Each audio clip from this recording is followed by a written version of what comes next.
Welcome to Spirit of Daytona Racing.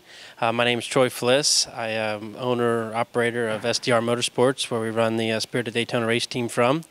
We run a Coyote product, GM power plant, and today we're going to teach you a little bit about what we go through after the 24 hours to prepare for our next race. After the 24 hours, we did suffer some damage and some extra parts and materials that we weren't really expecting. We got crashed and tore up the right rear suspension. We also tore up a tire at the very end of the race, which tore up a right rear suspension. It is the biggest race of the season, so we get the most prepared as we possibly can for it, and it's at the beginning of our year. So we also work very hard on getting all of our spares done. So as you can see, this parts rack here is where some of the damaged stuff that we have from the 24 hours that we cannot reuse. It's a hole in a radiator to an upright that's destroyed and A-frames that are destroyed.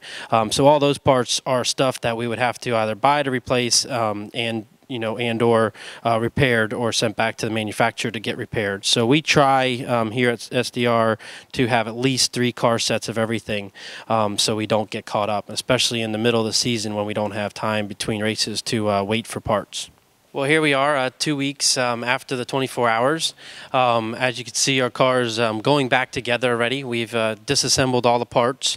We've taken all of the uprights, all of the hubs, Magnaflux, checked for cracks, rebuilt, re-bearings, all the new parts back on the car for the next race. But everything pretty much from a bare bones chassis back to a race car again we'll do in this 3 to 4 week stint of getting ready for Miami. This is our front suspension. These are the parts that we would have crack checked after the 24 hours. We would mileage all of the parts to make sure that we knew the wear and tear on all the bearings, bushings, and all the parts. On the suspension stuff, you'll see the labeling of the parts, and that does where we do all of our tracking for the mileage and for the wear and tear. So we log every part that we can down to the nuts and bolts, so we know the mileage and know if there's been anything stressed from a crack or from just wear and tear. So it gives us a good outlook on how far we can run a part before we need to replace it, which helps on our budgets. And it also helps on just the security of making sure that the car has got no play and all of the fitment and finish of all the parts are where they need to be. So on this part number system and serial number system, we have our guys have a build sheet that they build this car every week from the weekend, from when they go to the racetrack to when they come home, and every part gets inventoried and every part gets mileaged. So at that point, our engineers know from our data systems how many miles we put on that part. If we change that part at the racetrack, we also would change it in our system so we would know that that part got changed. So if we see something at the racetrack, they would put a new one on. At the same time, our parts guy would tell the mechanic to tell which part to use, and then tell the engineer which part to start logging for mileage. So that's where we would check all of those items to know where we're at. The system that we use is with Pratt Miller, which is a company we've associated ourselves with this year and last year, and it's helped us. It's helped us do a lot better on the details. This sport has now become so competitive that we pay more attention to details than anything else. It's anybody can put a race car together, but to run up front week in and week out now, it's all about details. We had great weather this year at the 24th, so that was a big plus. If it rains or if it's nasty, that sometimes create a problem on the cockpit area, but most of the cockpit stuff is you go through everything, you make sure all your connections, again, make sure there's no wire chafing or anything of that where the wires might cross or something might wear through, but most of it is just serviceability, just like we do at every race weekend between the 24 to any race weekend. It's mostly cleaning, wiping down, and just inspecting. Most of these products that are inside these cars nowadays are all race and also aircraft quality stuff, so they're very, very, very, very robust stuff. So as long as you don't break them, they won't break. So we just kind of make sure we maintenance it and service it.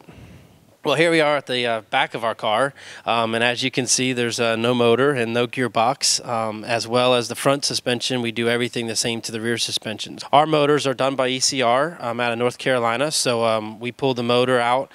We shipped it back to them as soon as possible so they can go back through the motor completely. They will take it totally apart as well as dyno it and make sure that there's the power loss that they thought or none or whatever. I got good word that our General Motors power plant was great, and they looked very good after the inspection that they've done.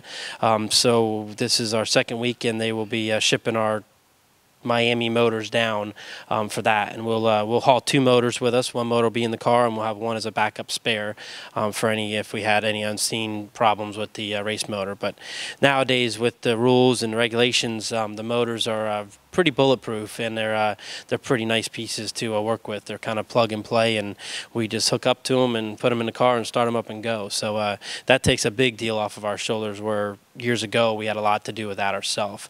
And then as for our transmissions, we go completely through the transmissions. The one transmission that you see back over here is one that is assembled ready for Miami. That is the rear end that we use for qualifying and practice at Daytona. That was all completely redone before it went there. So now that rear end will be what we'll race for probably the first 3 or 4 races, unless we have any damage. And then we have the other one, which is alongside of it here. As you can see, it's just a bell housing. That is still at this point of the deal.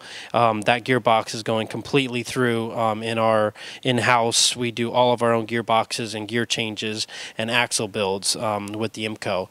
And now we'll go through that, and let's become our spare for Miami.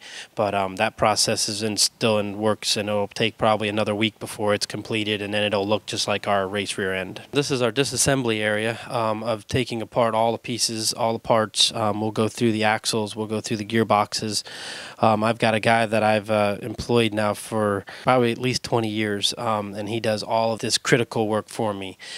He kind of sits back here in his little hole, and he goes through all the axles, checks all the bearings, checks everything, and then goes through, like, our gearbox here is where that'll be his next item, where he'll go through everything on that gearbox that we just ran at the 24 and make sure it's all up to snuff. If we have to replace anything, repair anything, we'll do all of that and get ready for our spare for Daytona. And then it'll probably go back in about halfway through the season, and then we'll pull out the one we have and service it again, and then run this for the rest of the year.